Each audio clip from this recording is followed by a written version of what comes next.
What's going on, everybody? Welcome back to the $50 Funko Pop Collection Challenge. Overall goal of this video is to buy a $100 Funko Pop from every single Funko Pop category, starting with just a $50 bill. But for those of you that are new around here, guys, I basically find good deals anywhere that I go, buy things for cheap, resell those things, and those are the funds that help me buy those $100 pops. Last episode, we were able to knock off the DC category and buy that Bane pop. And if you're curious of all the categories that I still need, I'll put them up here on the screen so you can check them all out. But basically, that left us with a total of $56.20. And since that time, guys, I sold a bunch of stuff on Whatnot, pretty much my whole inventory that I had, minus the video games that I picked up in a couple episodes ago. But everything that I ended up selling Funko Pop wise in my inventory totaled to $271.21, bringing the new total of my funds to $326.41. So we have the money to buy a couple of $100 Funko Pops, but I want to take you on my weekly journey, guys, to add even more things into my inventory so we can even get more funds. So that includes going to the stores that I usually go to and finding a really good deal on Facebook Marketplace. So without any further ado, let's get it started. Here we go. Okay, folks, I believe this to be my first stop of the week, but Entertainment Mart, you know the drill. Let's go see if we can find some good deals.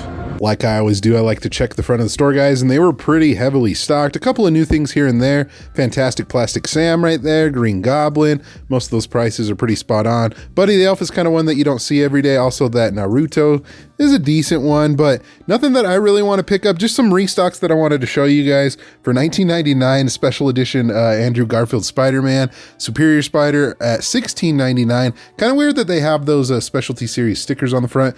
Cool to kind of show off some of these new Entertainment Earth exclusives, especially with that really cool like rainbow holographic sticker. One pop that I want to show off here, guys, that I feel like had some pretty good value at one point, especially last year with Stranger Things Season 4, was Erica. Ever since they've reprinted it, you can tell with that blue barcode on the bottom, it doesn't have as much value anymore, unfortunately. This Venomized Ghost Rider is another one, guys. I know that there is another version of this that is a little bit more valuable, but that one, as far as price goes, is pretty spot on. As far as their valuable case goes, if you want to take a look at anything that's in there, Dr. Frankenfurter is a pretty solid one. That's at a decent price. We have Bigfoot back there. What else is in here? Some Big Bang Theory, a bunch of different chases, Gravity Falls. Spider-Ham's actually at a decent deal, but not enough that I want to pick it up so we could add more funds back into our collection budget. Looking on this back wall, guys, there really wasn't much at all. There was this Homer Moo Moo pop, which I love the Simpsons. This is one of my favorite Simpsons pops, but as far as value goes, there wasn't much there, and that was it at Entertainment Mart. Okay, back here at Gamers Asylum, you guys know that they have a pretty decent Funko selection. We find good deals here occasionally, so hopefully today is one of those days.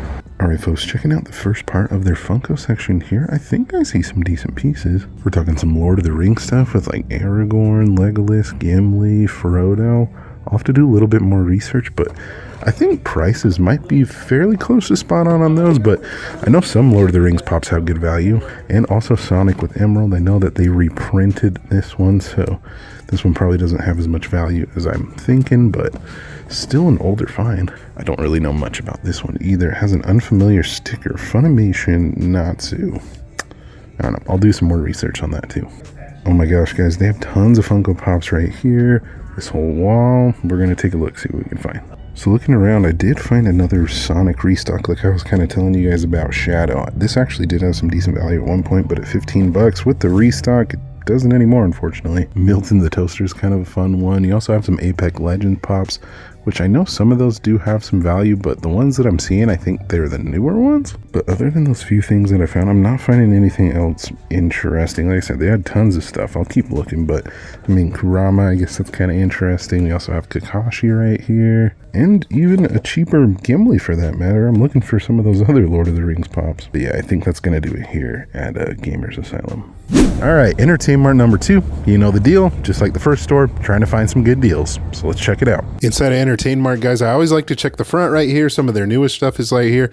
Like this Silk, a decent one. I think it goes for maybe like $15 usually, but at 10, I think it's not something that we're going to pick up today. I found a little section right here, some anime pops, guys, and one that has kind of an interesting story is is this Battle Deku. I know it used to go well above $100 at one point. They restocked it like crazy, and now it goes for probably about $20. So we're gonna pass on that today, guys. But one that I found interesting, I actually have never really seen this case before. It's in an anime section. Grimmjow's kind of a decent one at $120. I think it usually sells for about like $150, $160. So maybe when that goes on sale, that might be a good one to pick up. Looking at their Grail case right here, guys, kind of looking around to see if there's anything worth picking up or anything different. Nothing different from the last time that I came and visited. I did find this, however, guys, Spider-Man and the Spider-Mobile. What they're asking for, it goes for about $30. So between 30 and 40. So what they're asking for is pretty spot on price right there. I did find a little section toward the back that had a bunch of different other Funko products. This I feel like would make a really cool Funko Pop, but it's just a regular figure right here of the Pixar short right there, which is pretty cool. They did have some wacky wobblers too, which some of these actually do have some decent value. This one specifically, I'm not sure. I think some of the original Marvel ones do, but these ones don't, unfortunately. But anyways, that's going to do it for the second Entertainmart. Some good stuff, but not a ton. Up next, guys, is an awesome Facebook Marketplace deal. And it's funny, when I came across this, guys, I noticed it looked awfully familiar. I recognized by the city that I've actually been to this person's place before and bought a bunch of out-of-box pops from them. It was actually one of my most viewed episodes in this series. So this person is selling a bunch more stuff. I will tell you, it's a lot of older things to find that are some pretty solid out-of-box pops and will still have some great value, even if it doesn't have a box. But I paid $95 for everything that's gonna be in this lot. So let's go pick it up. How's it going? Good. I think I've seen you before. I think I bought stuff from you last year, I believe. Probably. Yeah. We sold some and then we were like, okay, it's fine. We're gonna get Here, we could just look at right over here. Seems like you sold a bunch though. Yeah, we did. That's good. That's awesome. Right on. All right. Looks good.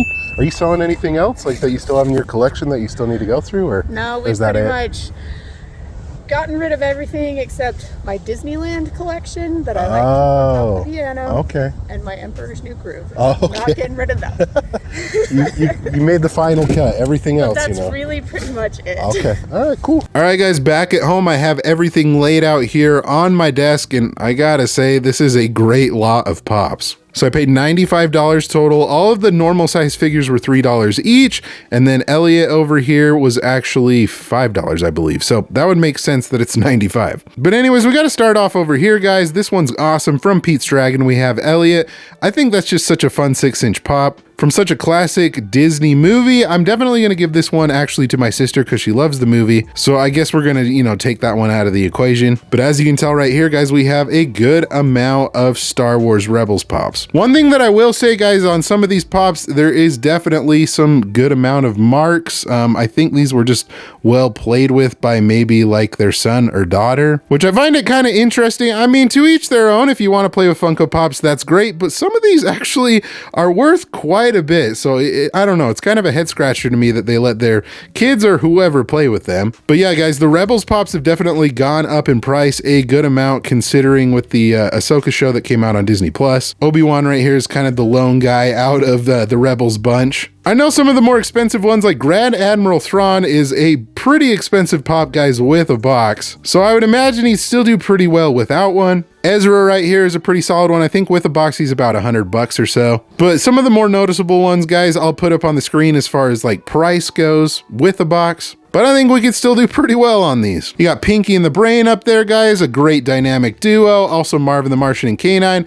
And I just noticed that K9 is missing his little top thing on top of his hat, kind of like what Marvin the Martian has right there. You honestly can't have Tommy without Chucky, so that's a great pair too. I found out that this one actually has some good value. I know it was an older DC pop, so this is Superboy. With a box, I want to say it's like about $150 to $200. I could be wrong on that, but still, as an out-of-box figure for $3, great deal. You got the Animaniacs right here, guys, and even though they are out of box, having all three of them together definitely helps. And with these Thundercat pops right here, guys, these are great ones. So these are some more like original Funko Pops, like I'm talking maybe, I think around 2013, except for this one right here, guys, Tigress, I believe, is a little bit newer, but still, Lion-O right here, guys, I think with a box, I want to say it's about a $200 Funko Pop. Chitara right here is about $100. I can't remember these other two, but I know they're well above 50, but overall, guys, I don't know, as far as estimated value, it's so hard to tell out of box. I mean, we do have some solid pieces, so I'm hoping to at least double up what I paid. So I paid $95. So if we can get a little bit above 200, that'd be great. Folks, just like that, that's going to do it for this episode of the $50 Funko Pop Collection Challenge. If you enjoyed it, give it a thumbs up. Let me know in the comment section below of the things that I picked up out of all those out-of-box pops, which one is your favorite? I mean, for me, I would probably have to say all the cartoon ones like Pinky and the Brain, Animaniacs were pretty cool, but let me know what you think down below. Also, be sure to subscribe so you don't miss out on any future videos in this series. Thank you guys so much for watching again. You guys are awesome and the best. Like always, remember to be kind of one another, always promote positivity.